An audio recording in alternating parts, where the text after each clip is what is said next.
Hey, welcome to Lab the podcast. We're kind of happy Thanksgiving slash it's almost Christmas. Like we're after Thanksgiving, but before Christmas. It's the most wonderful moment of the year. So super good to have you back with us. Wendy Kieffer is here, V3 artist and poet. How are you feeling holiday season? You said you have boots on. It's Yeah. cool even here. Yeah, the entire Florida landscape, everyone woke up today and put boots on for the first time. It's heaven. It's heavenly. This year was, I feel like every podcast we do opens with some lament about the weather, but it was hot. Like I think last time we were here, we were still in that, like, how is it Yep. 90 degrees? Couple hurricanes. Florida went through a whole bunch. And so it feels good, I think, to be into the holidays, more distance from all of the stuff that people went through. Although Riley just said his power went out last night, so maybe we're not all the way through it. But welcome back, and it is that beautiful season of the year where naturally we start drawing in. Everything gets a little quiet. Advent season is upon us. It's just like, it's wonderful. And it's great ground for poetry to keep doing what poetry does. And so we were talking about it before we started recording, just again, that beautiful reminder to say the invitation that's being made is we want to express the life and beauty of the gospel in the world. And how does that happen? It's us together. It really, really is. Somebody asked me yesterday, it's like, Zach, are you an artist? And my first instinct was to say, no, I work with artists and I advocate for the arts. But then I made that catch, and all the things that we've had conversations around and learned is that yes, we are all making, and we're all made in the image of a creative God, and we're all playing a part. So that's part of what makes me so excited. I always say it about this poetry corner and time with Wendy is the poetry itself has an impact on us. It helps us remember what would impoverish us to forget. All of those things are true. And so poetry doesn't need a reason. Beauty just is, right? It doesn't need to be used or instrumentalized. It just is, and it's good, Yeah. and it is life and beauty. And it does transform us. It does invite us. So I hope that this podcast, again, is something that nourishes each of us individually, but then also is generative. It leads to some more life and beauty in your world. So, Wendy, thanks for being with us. And I just want to get out of the way, introduce us to the Yeah. poet and the poem today, and then we'll just kind of follow the lead. I was so excited about this poem and this poet in particular. We chose R.S. Thomas and the poem "The Answer." R.S. Thomas is a really renowned Welsh poet, very one of the most prominent poets of the 20th century in the English language.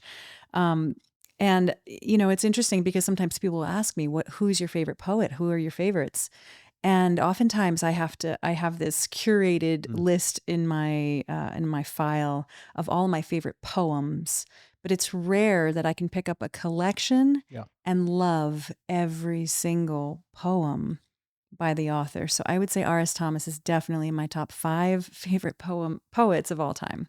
That's Yeah. That's big. Let's just So pause right there for a so second. That is yeah. significant to say that you can pick up a collection Mhm. from someone and play it from A side to B side and have an experience Yes. that you go, wow, good. So Exactly. And circle that. right. And so I think part of the reason that I come back to him time and again is because he is so extremely accessible. The language is lucid and austere, but and sparse. It is so chiseled down. There are no extras. There's not a lot of stream of consciousness rambling, Mm. which can be effective in a Sure. certain genre. But I love that. I like that you said it can be effective in a certain genre. I thought you were going to say it can be annoying because, It can also be like, I annoying. get that It the language can. is diffuse and No, esoteric. it can. So I think I love that chiseled quality of a poem. Yeah. I like taking the time to take out all of the extras and really chisel it down. And then each poem presents itself as a little piece of artwork on the page, a Yep. little piece of art, not just a smattering of words. Mm. And so he's known for that, for his kind of austere. And then as I was researching a little bit more about him, he really chose a very simple life. He lived in an old, old stone cottage without any real heat. And he was a vicar of an Anglican church that was from the 12th century, again, in rural Wales, Mm, where I'm just picturing his life, reading his poems. It makes a lot of sense that he mm, was really, he really was having mm, issues with modernity mm, and on the obviously the tail side of the Industrial Revolution, seeing what that was doing to the landscape, mm. being a part of that rushed and consumer-driven world. And so you'll find those themes throughout his poems that he's very religious. Obviously, he was an Anglican priest. So last month, I think we did Malcolm Guite, or was it I two used to. months ago, another Anglican poet priest. And I think you get such rich experience of someone walking with God. In this case, R.S. Thomas, he's very comfortable writing poems about his doubt, Mm, writing poems about encountering God in nature and kind of in an unorthodox way. And so I think that's also what makes him so approachable. yeah. It's just the humanness of walking with God. Yeah. Yeah. Isn't that funny that, like you say, the humanness, and there's a universal thing to that creature experience of, like, I feel close to God outside. You're And right. there's something that draws me there. Not that a cathedral doesn't, but a cathedral kind of takes me from that wildness of God and Hmm. aims it, right? And so both are true. And I have doubt. I mean, we're talking about this on the Hmm. Wayfair podcast, that these things are a part of the Christian Right. life. And we've tried to rid them of, like, we feel some sort of guilt if we feel doubt, temptation, fear, those things. But Right.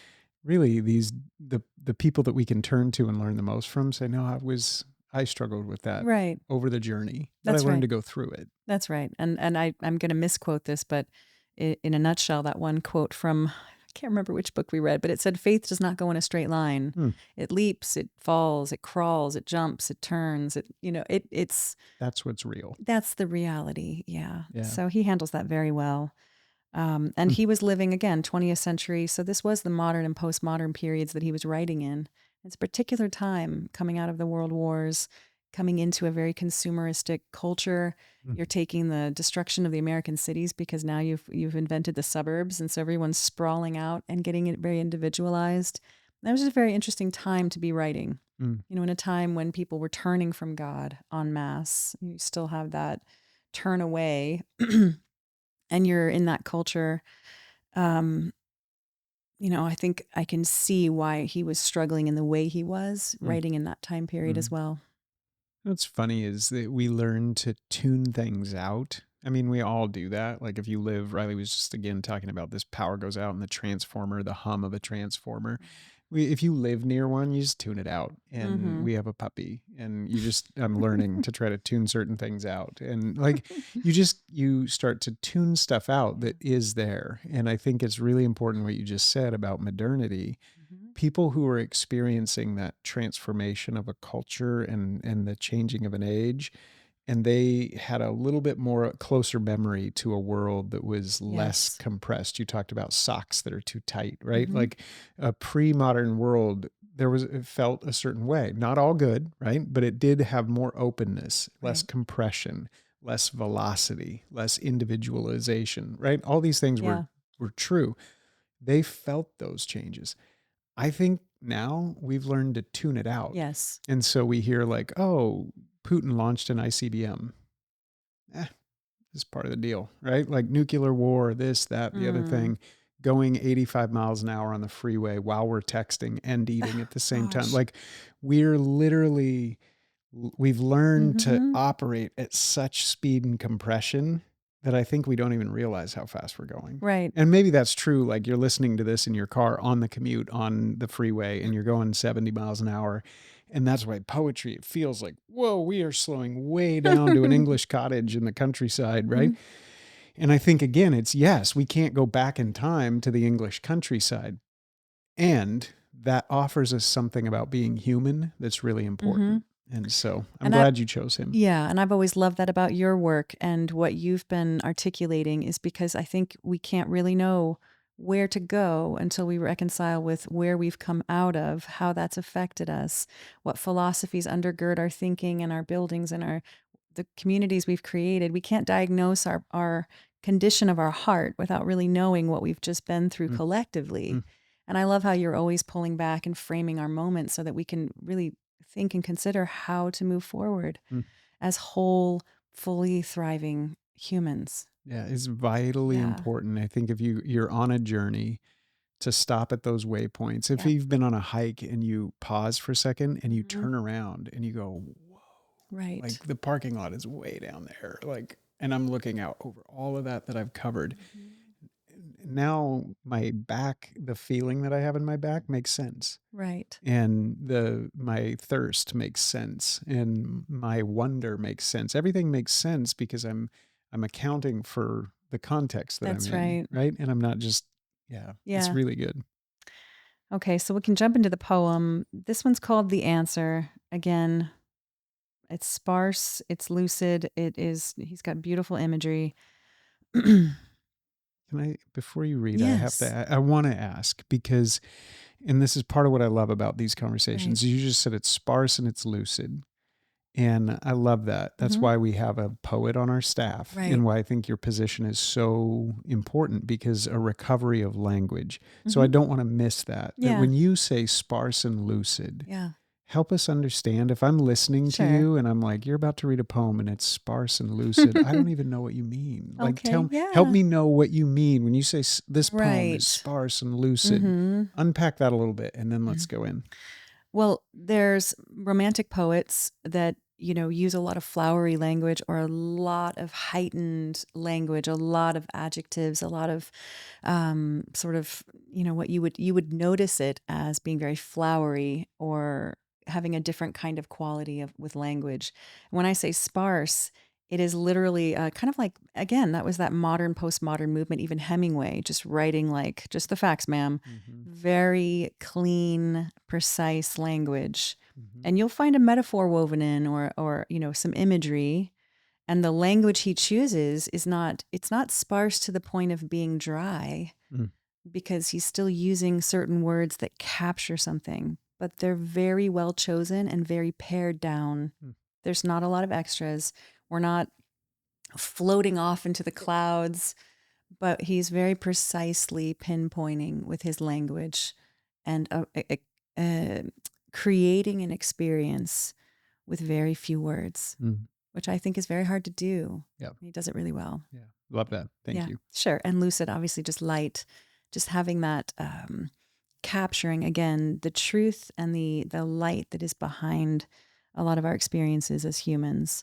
There's a light there that he's capturing Mm-hmm. with very sparse language. Mm-hmm. So, There okay, you go. I love Thank that. you. Thank you. The answer.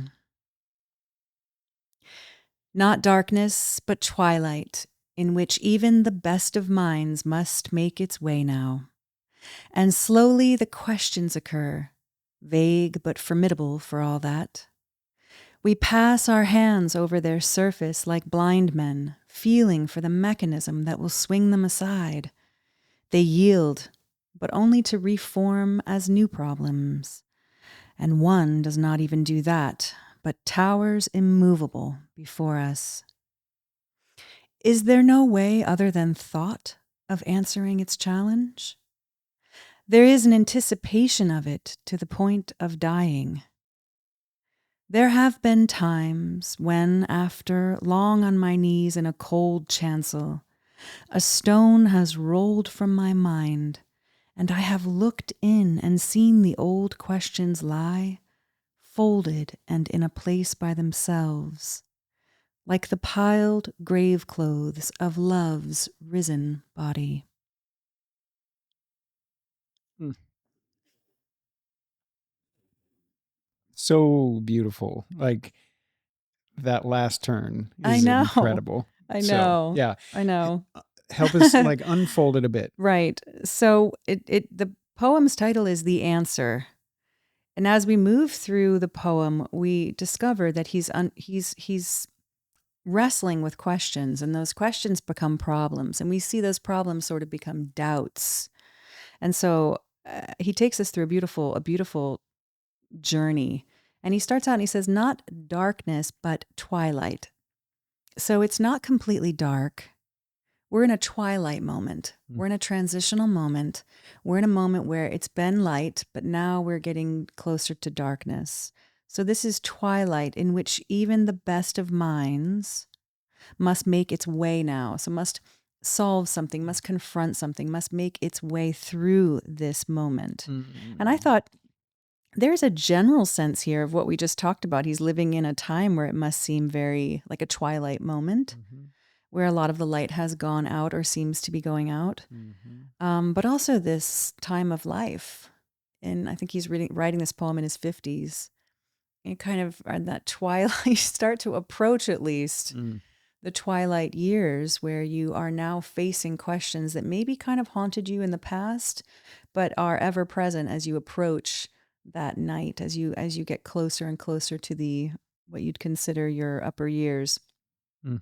So I think that is a really tenable interpretation, that he's not even darkness, but twilight, in which even the best of minds, no one gets a pass. Everyone must confront these things, must make its way now. Mm. And slowly the questions occur, vague but formidable. So these are the questions, they slowly come, and they're vague, but they're very, very strong. And then we pass our hands over their surface. So we're passing our hands over the surface of the questions. Mm. This is a beautiful metaphor. Mm. Like blind men, feeling for the mechanism that will swing them aside. Again, this is sort of a machination. This is like a machine. Like I just want to get them out of the way. I want to pull the lever, and I want these questions to yield. And where is that little lever? What's my little trick for getting these questions to go away? Mm. What's my little man-made Mm. way I can handle these questions? Mm. But we're really blind, just groping for that release from those questions. And he says they yield, but only to reform as new problems. So they don't fully yield. We might just buy some time. But now they've formed into other problems. And again, he's living in a time where it was like, I mean, it's less so now, but you had this idea of miracles are not possible, supernatural things don't exist, it's all reason, reason, reason. There's nothing glorious or miraculous anywhere around. You had that post-Enlightenment, a lot of German philosophers, and still permeating that culture. And so what is the question he's struggling with? It doesn't hit it on the head, which I love Mm. because it can apply to anyone reading it. What is your question? What Yeah. is your What is your twilight? formidable Yeah. problem? And what is your twilight? Is it a moment that you're living through? Is it your age, something you're confronting? What is this? For each person, it will be unique. And he leaves it open for that. He could just tell us, what is the question? And he says they yield, they reform as new problems. And one does not even do that. It doesn't reform, it doesn't swing aside. It towers immovable Mm. before us. And again, leaves it open. What is that one question? As I was really meditating on this, it seems to me, or at least this is my subjective interpretation, that would be the problem of death. You could include suffering in that. Mm-hmm. But just the problem that I think I have a poem in the book about it being like light as spider webs, and it's just always hanging in the background of every scene. It's the elephant in the room. Mm-hmm.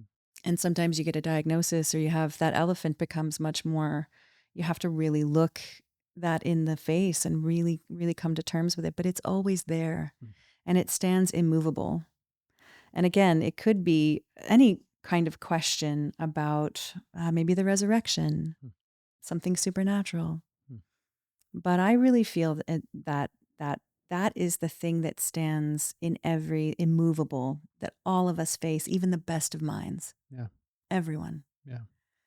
And he says, is there no other way than thought of answering its challenge? And what is the challenge? Is the challenge that how could someone rise from the dead? Mm-hmm. How could there be? How could Jesus have risen from the dead? How will he raise us? I don't know what the question is. Or how did a good God make this world the way it is? I don't know what the big, formidable, towering question is, but is there any other way than thought of answering it?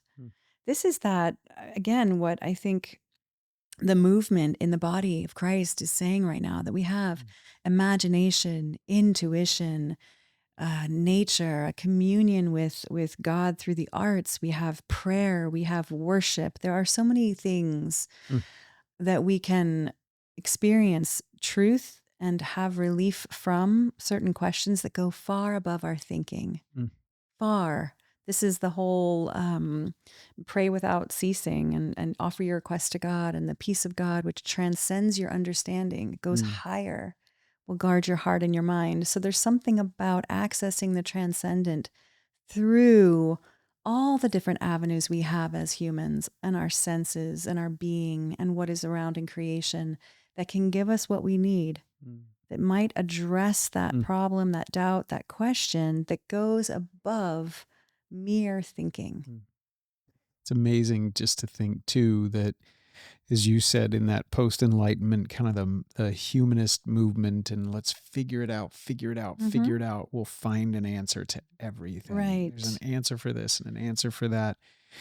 The the the terrifying reality of there's certain things that I can't think my way out of, Mm.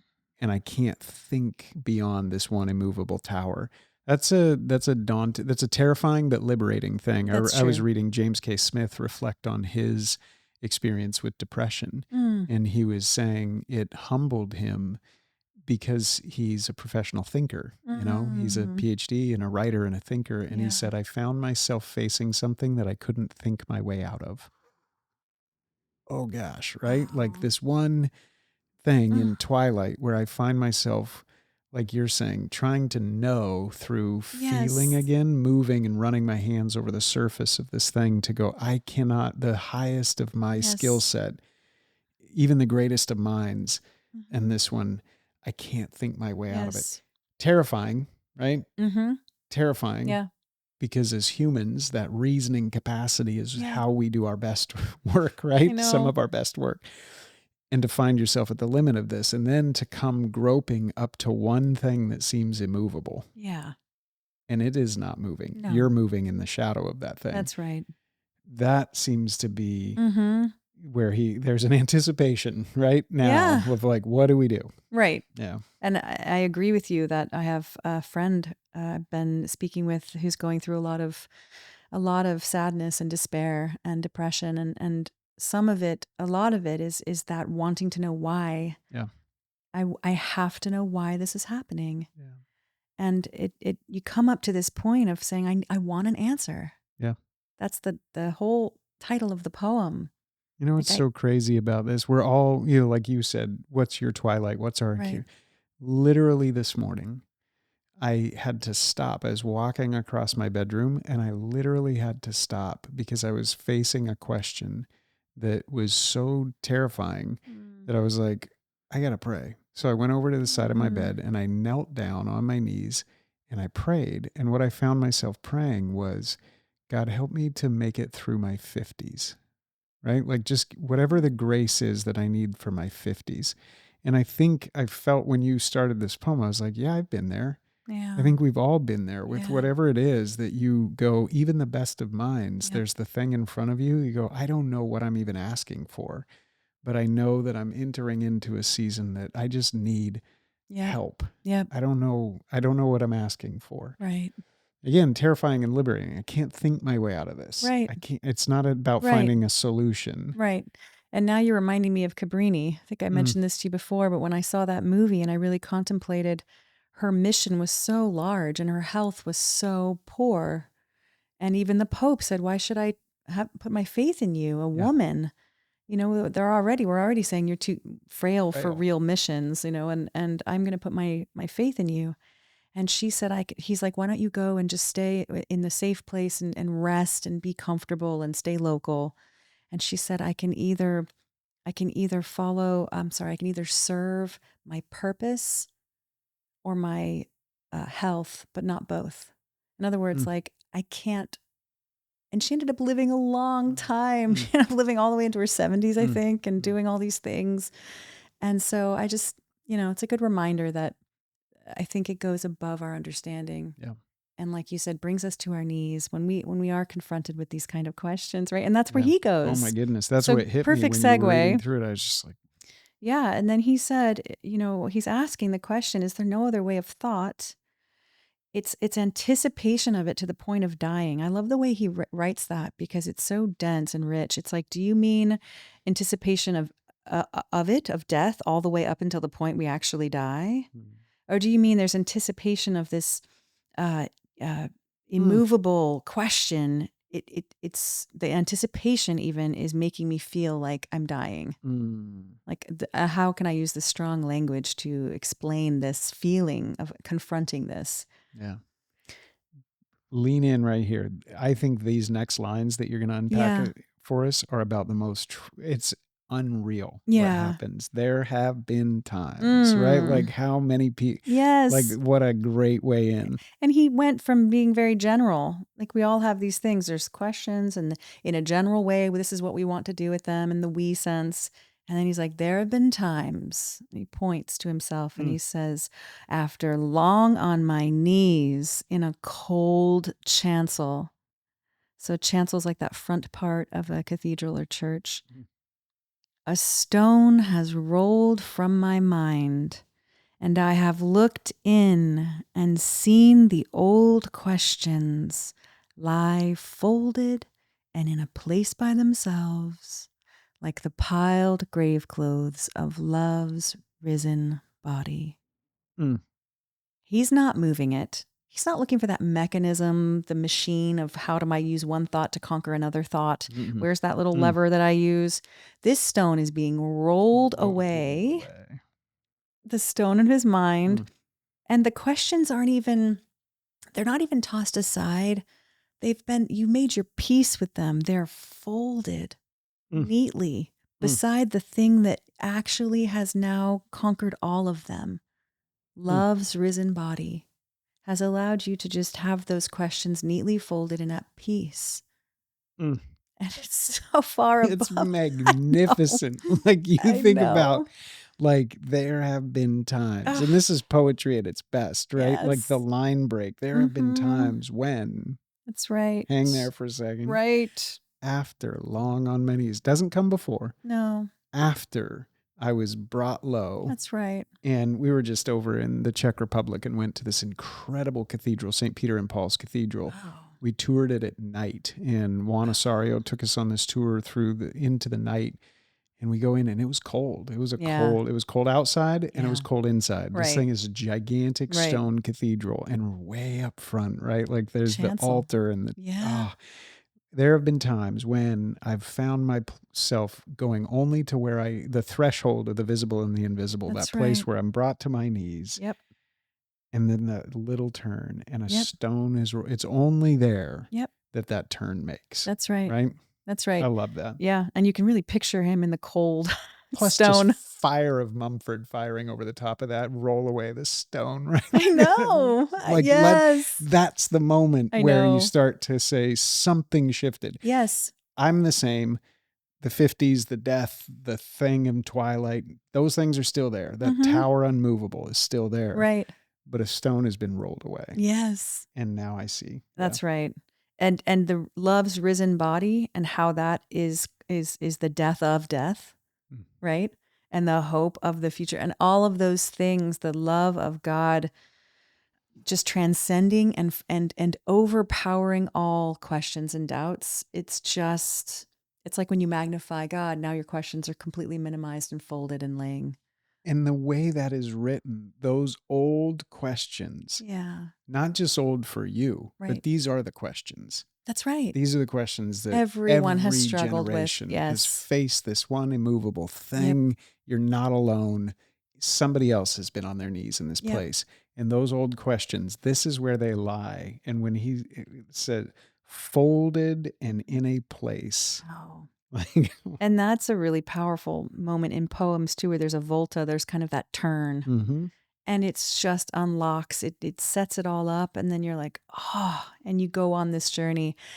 And to be honest with you, I was just telling my dad this the other day, maybe I think this was we were going to record this a little bit ago and we had to reschedule.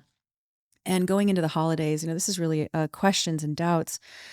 But also I think about death too. And I have lost a lot of people for only being the age I am. I've lost a lot of people close to me. and typically lost them around December. Mm. And so I was like, why do I kind of brace myself this time of year? Yeah. And I think it's just in the memory banks. Yeah. And so when I was reading this poem and I was like, oh, this is really ministering to me Yep. going into the holidays. You wouldn't think like, well, we didn't choose a holiday poem. But to be honest, this can be a tough time of year. This can be a time where you're wrestling with questions, where you've experienced loss, where it gets darker. And I think this poem is really there to be a light for us to remember. Well, you're spot on too, that whether you lost someone in a December season, the holidays, whatever the holiday, Right. is always that time where you're like, hey, this is the first year, or this is the fifth year, Right. Oh, that's or so this is the true. 20th year, right? And so Yeah. the holidays are charged with a bit of that. Even my daughter last night just quietly said, it seems like a lot of people are dying. Mm. And she named like 3 or 4 friends who were having to travel to attend funerals. Yeah. And she was just mindful of, Yeah. it seems like. So I think that there's that commingled nature of the holidays. Right. Always, that it's like beauty and wonder and joy and familial wonder, right? Mm. And the big questions, the immovable things, the things that unsettle us. And I don't know, if you're listening, there's probably a billion different things like us where this is ministering to you. I would say you probably have a question. I was just thinking of how beautiful, like when you've been wrestling with something, even the Annunciation of Mary, Henry Tanner's version, there's a crumpled garment, as if there's been a stirring and something that has unfolded, right? And I'm looking at that and just thinking, I know when you've tossed and turned through the night and you wake up and you're like, okay, that was not peaceful sleep. Like I was wrestling with something in the middle of the night and everything's just unfolded. And this beautiful imagery of only after long on my knees. So remember that. After long on my knees, the questions are the old questions, but after long on my knees, a stone was rolled away and something happened to those things. That's right. It went from that crumpled, disheveled, distressed to those same things were there, but now they are folded. Still there, Right. but they're ordered. That's right. And the prayer is wonderful because again, it's going above thought, right? It's relationship. It's going above, I'm going to think my way out, me, myself, and my brain. It's relationship. You're in communication, right? With something so much greater and something that is so pure. Yeah. And yet another form of this would be worship. I had a really interesting moment in August talking about commingled, and I had just lost my brother, but we were releasing the book and it was like these beautiful things were happening but I'm struggling. And I remember going through this feeling of just, again, immovable, towering grief and sadness. And it was a couple days of that feeling like, what is happening? That thrashing and kind of wrestling with something. And I remember putting on worship music, one song in particular, and just worshiping. And all of a sudden, on the other side of that, the clothes were folded, the stone was rolled away, and I cannot point to what happened. I can't think, oh, well, that's because my neurons. It really was just engaging with song in love's risen body and his truth over my life and my children that broke open all of that angst and question and, like you said, compression. Yeah. And it's the right ordering of fears, right? Like even the fear of death, right, seems to occupy all the landscape, but rightly ordered beneath love's risen body. Right. Even that thing that is an immovable tower finds itself folded in a place. That's right. Like you are not here, you are here. And that's when you can say, where's the sting? Like yes, not erased, but it is vanquished, folded, piled, right? Yep. And ordered beneath love's risen body. Right. And we didn't have to do that, which I think that's the tremendous freedom, like rest for the soul. That's for right. anybody who's found themselves going, yeah, even the best of minds can't we'll find ourselves searching with our hands to figure this one out That's until right. we finally go, I can't. Right. Like, I don't have the solve, and I don't think anybody is. I wrestle with that right now with a terminal disease of a family member, my dad. And just, every day you think, oh, somebody's going to solve that. We're going to figure it out. It's like, well, even if we figure that one out, there's another one. Another It problem, will reforming, reform. reshaping. Yeah, it will Yeah. reform until you find yourself at that one. Right. And that's where that faith like a child, I'm really reminded of that too, that you come to the end of your understanding. You come to the end where you can't, that it opens up into mystery. Yeah. And you might not get the why until you're on the other side. So you're just confronted with, do I trust or do I waver? Yeah. And the trust of a child that I don't know everything the parent is doing, but do I trust that parent's hand in mine? Yeah. At the end of the day, I think we kind of we're confronted with that, but we are in a time where we know everything and you can Google everything and you want to, this is the time of the most information we've ever had and the accessibility of that information. And yet the old questions, they still require that childlike quality. We have to fall back and surrender. And that's very challenging. Yeah. Yeah. I think this is why I'm so grateful for you, for poetry, for R.S. Thomas, for everybody listening. Like I think what's so beautiful, we say, express the life and beauty of the gospel. And the work we're trying to do is to reveal Christianity wondrously. There is a risen body of love. We want to reveal that wondrously, which poetry does, so that people can be invited to know God personally. Amen. Because I think the thing that I hope most, like if I could give everybody a Christmas present, I don't know, right? I think I would wish that the tower would be gone. Whatever that thing is, that would be gone. Yes, for sure. And I almost wish that for everybody, the greatest thing that we could give is that moment right there. And many of us have experienced that, where you've made that turn, long on my knees, a stone's been rolled away, and I open my eyes and I see the very thing that I was so afraid of, folded and piled, right? Grave clothes of love's risen body. Right there, if you circle what it feels like to know God personally and to have him say, like, fear not. Yeah. I folded that, right? Like if we could give that for Christmas to everybody, I think that would be the thing, right? Like that's it. It's good. So, hey, would you read us through it one more time? And then maybe we'll just leave this, whatever your twilight, whatever the question, whatever the thing that you're running your hands over the surface of. Like as Wendy reads this, I just invite you to just like take a breath and let this wondrously unfold a promise that brings you to the personal encounter with God where this takes place. So, well said. The answer. Not darkness, but twilight, in which even the best of minds must make its way now. And slowly the questions occur, vague but formidable for all that. We pass our hands over their surface like blind men, feeling for the mechanism that will swing them aside. They yield, but only to reform as new problems, and one does not even do that, but towers immovable before us. Is there no way other than thought of answering its challenge? There is an anticipation of it to the point of dying. There have been times when, after long on my knees in a cold chancel, a stone has rolled from my mind, and I have looked in and seen the old questions lie, folded and in a place by themselves, like the piled grave clothes of love's risen body.